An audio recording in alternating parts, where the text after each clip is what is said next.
Hey everyone, welcome back to another awesome video on the channel. So in this video, we'll be exploring about what is CI/CD and how to implement it in a React Native project. So I'll be helping you understand how exactly to integrate CI/CD into an already built project. Okay, let's say for a simple React Native project. So I'll be showing you that for my project that is already deployed on App Store as well. So this is called NutZero. So this is my own application that is on your App Store, and these are all of my other applications. All right, I'll be showing you for NutZero what exactly happens and how to integrate CI/CD and what exactly is CI/CD. So now let's actually understand what exactly is CI/CD in React Native. Okay, so you can implement this in your React or your Next.js projects as well. It's going to be super similar. So let's say you write code and you want that code to end up on your user's phone, that is with all of the updates. And right now there are a bunch of manual steps between these two things. Okay, so here your CI/CD is gonna automate all of them. So that's it, that's your entire idea. All right, so without your CI/CD, these are your manual steps that you're gonna follow, correct? That is, write the fix on your laptop, manually run this command that is for expo, that is EA's build platform all, this is for production, and sit and wait for 15 minutes, open your App Store Connect, upload the build manually, fill in all of your release notes, submit for review. So it's going to happen every single time, and if at all you forget a step, again you need to do it once again. All right, whereas in your CI/CD you just write the fix on your laptop, you just do git push and done. Everything is going to get handled based on whatever we write in the CI/CD pipeline or CI/CD implementation. All right, so your CI stands for continuous integration. Okay, so let's say every time anyone pushes code, the system automatically pulls your latest code onto a fresh machine. Okay, it's gonna install all of the fresh dependencies as well, and it's also gonna run all of your type checks, and it runs your linter, and it also runs, if at all any kind of tests is gonna be present. Okay, so that's what your entire CI does. That's for continuous integration, and if any of that fails, the pipeline is going to be stopped, you get notified, and nothing is broken ever makes it further down the chain.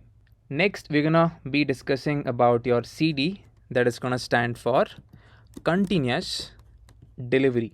All right, so in this step, this automatically builds your iOS and the Android app. It also is going to bump the version number, because for every new release you do, the version number is going to be increased. So let's say over here for Android we have the version code from 8, it's going to go to 9 for a new build, and for your version you can manually change it, or it's going to go to the next version, let's say 1.2.7. okay, and it's also going to submit to the test flight and Play Store. So for App Store we have something called as test flight, where all of the new builds are going to be stored over here. As you can see, I've uploaded a bunch of builds. So yeah, that's how it's going to work, and no human is going to be involved. So the code is going to go directly from your laptop to your user's phone, that is with all of the new features and fixes, without you touching anything after the push. Okay, so yeah, that's what we can implement, and that's how your CI/CD works. So let's say this is going to be your use case diagram. That is how exactly we're going to work. All right, so without CI/CD, as I explained, it's going to be something like this: write code on laptop, run EA's build manually, and open your App Store Connect, upload it manually, upload your AAB file manually to the console, and repeat it for every single update. Whereas with CI/CD, it's simple, just do git push for that specific branch, and for CI, it's going to run automatically. That is, GitHub Actions is going to wake up, it's going to type your check and lint, and if it is true, if it is pass, it's going to continue, if it is failed, it's going to stop. And your CD, this is going to run automatically as well. It's going to do the EA's build for iOS and Android, and it's going to ship to your test flight and Play Store. So that's the difference between your without CI/CD and with CI/CD. So now the first step is, this is my entire code base that is for the NutZero application. Make sure to go into your GitHub and then create a repository that is over here. I've already done that. Okay, so this is my private repository, and I've just pushed in all of my code. As you can see, everything is just pushed. So just try to do this. That's going to be the first step. So now after this, the next step is to create your expo token that is required. So for that, we can come back to your expo.dev. Okay, make sure you have a expo account and come back to your access tokens. Okay, within your personal access token, press on create token. I've just created it a couple of minutes back. Okay, so you can name it as GitHub Actions and just make sure to copy that value down. Okay, it's going to be visible once. So copy that down, place it somewhere. We're going to need that in just some time. So after that's copied, come back to your GitHub again. For your specific repo, come back to the settings and you can check your settings and not settings, secrets and variables. And here we're going to say actions. As you can see, we can come back to repository secrets and here we can try to create a new one, pass it a name that's going to be expo token, and whatever you copied over here as the access token, paste it as the value. Okay, as you can see, it was already set 2 hours ago. I'm just showing you how exactly to do it. So this part is done. So now the next step is to update your eas.json. If at all you've already done a EAS build, this should be automatically created for you. That is your eas.json file. So here I've just added in one thing, that is your channel, and I've set it to be of production. So this is for your OTA updates. Okay, just add this one. That's going to be the next step. Now the next and main important thing that we're going to do with respect to CI/CD is to create a GitHub Actions workflow. Okay, so make sure to create this specific file onto the root level of your application. That is .github workflows and then a eas build.yaml file. I'll be explaining what exactly this means. So just try to create this over here. I've already created that. As you can see, we have the GitHub folder, within that workflows, and within that we have the code that is eas build.yaml file. Now let's understand what exactly is the code added. You can take a look at it. You can add this piece of code into your particular application. Okay, so this is the entire code. You can take a look at it once again. I'll be explaining what exactly we have done for each of the steps. Okay, initially we have passed in something called as the name, that is going to be as EAS build and submit. So this is just your display name. You would see it in the GitHub Actions tab. So once everything is being implemented over here in the Actions tab, you should be seeing this name, that is EAS build and submit. All right, next we have passed on. So next we have passed on your on push. We have two branches, your main branch as well as the develop branch. So this is your trigger point. So whenever anyone pushes to your main or your develop branch, this entire workflow is going to run. All right, and on, basically this keyword supports other triggers too, like your pull request, your schedule, your cron jobs, or manual workflow dispatch as well. Okay, but for this tutorial we're going to do the pushing and we're going to implement that. All right, next I've written something called as the jobs. Within that we have build. The name is going to be called build NutZero. It's going to run on the Ubuntu latest. Okay, so this is basically a workflow that's going to have one or more jobs, and each job that's defined over here is going to run on a fresh virtual machine. In our case, Ubuntu latest is going to be a clean Linux VM that GitHub is going to spin up for free. Okay, it has nothing on it, no node, no ES. You install everything yourself in the steps below. That's what we have done over here. All right, and the VM is going to be destroyed after the job is completed. So next we have listed down the steps. So we have given the name, that's going to be checkout repo, and uses we have passed in checkout v4. All right, so as we discussed earlier, this VM has no code on it. This step is going to clone your GitHub repo onto the VM. So without this, nothing else works. So we have written over here, action is going to be action, and then user is going to be actions and then checkout. Next we have written the code for setting up node, as you can see. So what this is going to do, this is going to install node 20 on your VM. Okay, and npm is going to cache your node modules between runs, so subsequent builds are faster. So that's the reason we have written the cache and then npm. Next step is we have asked it to install all of the dependencies, so it's going to do that. Next is setup EAS and uses expo GitHub action at v8, and we also passed on the token, as you can see over here. It's gonna refer to the same expo token which we have set it.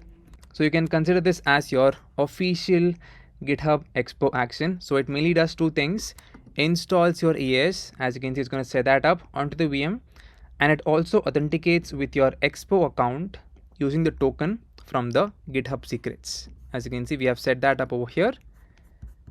It's going to do that with help of this one. Okay, that's it. So now the next thing is we have given it for the ES preview build, and if github.ref equals to this specific path. Alright, so over here your if condition means this step only runs on the develop branch. As you can see, that's why we have written the comment over here.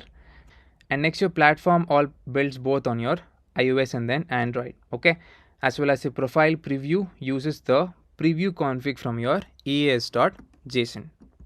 That's it. Okay, so now we have it for your ES production build. Okay, as you can see, it's going to refer to the main branch. So this is going to run only on the main, and this build step creates the .ipa and the .aab file on the export servers. The submit step takes those artifacts and then sends them to App Store and then Google Play automatically with the help of this command. Alright, so your full picture, if at all I want to show you in terms of a flowchart, I'll be adding that just over here. You can take a look at it. So everything is going to work just like this.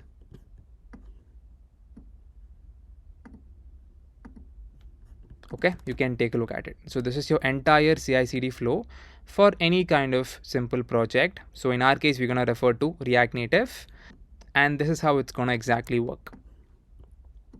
So you can refer to this. So now this step is complete. All right, so now I'm not going to make any kind of code changes as of now, okay, because I've already built the NutZero app and it's on the App Store. Now we're just trying to add the CI/CD to it. So the only thing I'm going to add is the new workflow file that is already added. Okay, that is the one which I just explained. Okay, so now the next step is to create the development branch locally. So I'm just going to create that with the help of the git checkout command. That's going to be git checkout -b develop. That's how you create a new branch. As you can see, you have switched to a new branch that's going to be develop.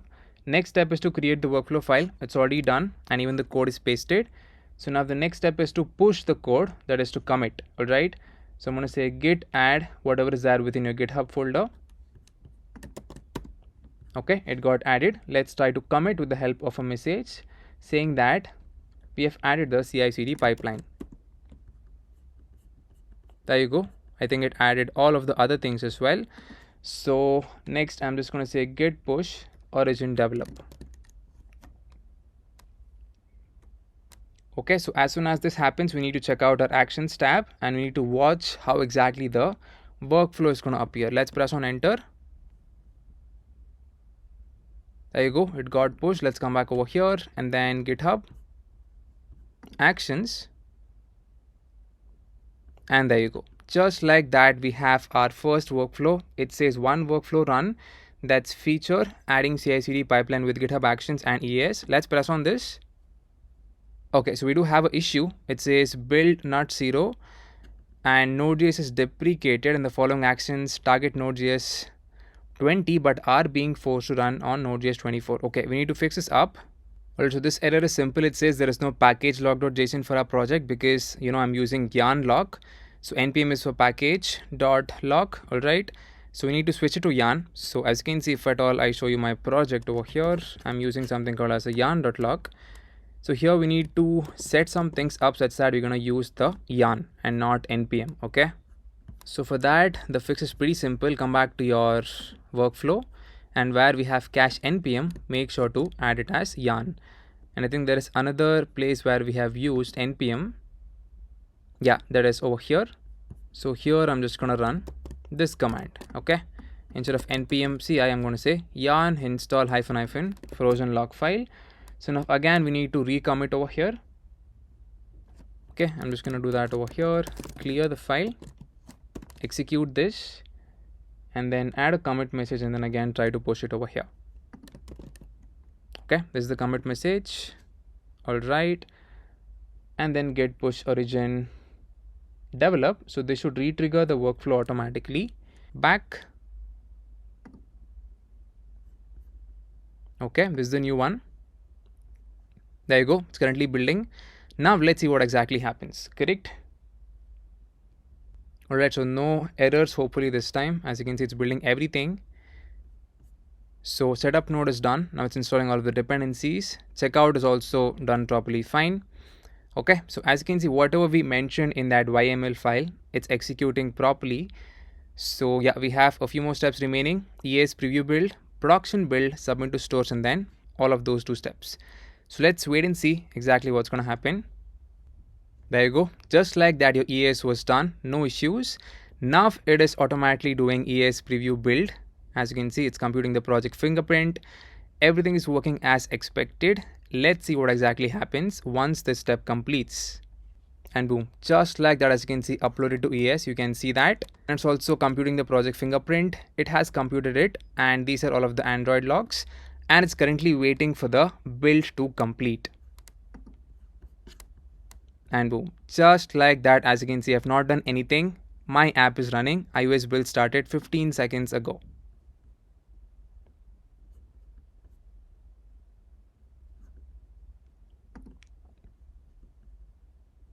Okay, so the build got started. It was in the queue basically for some time.